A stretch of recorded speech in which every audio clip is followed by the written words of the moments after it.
Hi everybody, I'm here today to talk to you about an organism that we all know and love, the eastern oyster. So in the wild, these oysters form hard, three-dimensional reefs that provide fish habitat, promote shoreline stabilization, as well as improving water quality. Due to things like pollution, disease, and overharvest, we have lost over 50% of our oyster reefs here in Louisiana. So eastern oysters are pretty tough, and I know this because I accidentally left a few of them in a bucket for about a week and they were totally fine, but they do have their limits.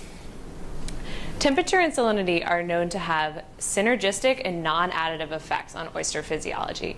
And what this means is that oysters can deal with these stressors individually, but when experienced in combination, they have detrimental effects on oyster functioning.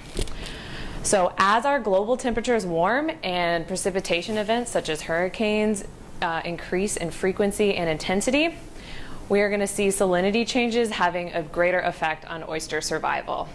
So what I wanted to do to test the effects of temperature and salinity on oysters is to go and measure some of their physiological responses directly. This past April, I went out to Sister Lake, Louisiana, which you can see is sandwiched between the Atchafalaya and Mississippi River deltas, and we dredged up about 100 eastern oysters and brought them back to the wet labs here at LSU. We maintained them at 2 temperature treatments, 20 and 30 degrees Celsius, as well as 7 parts per thousand salinity.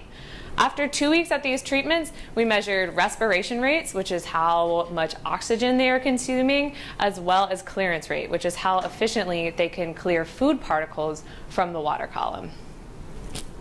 And what we saw was that respiration rates significantly increased between 20 and 30 degrees Celsius. And this is demonstrating higher energetic demands at these higher temperatures. But clearance rate did not show a comparable increase, suggesting that at high temperatures and low salinities, oysters are using more energy than they can create.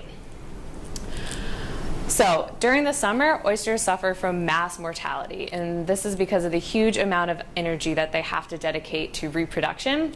And so this energetic gap that we see between energy intake and demand can help or exacerbate these mortalities. So what I want to do next is make sure that this is actually due to the combined effects of temperature and salinity and not just the warmer temperatures. So I want to repeat the experiment at the same temperatures, but a more intermediate salinity. Exploring the link between environment and physiology can help us make predictions about the effects of climate change on the eastern oyster. Thank you.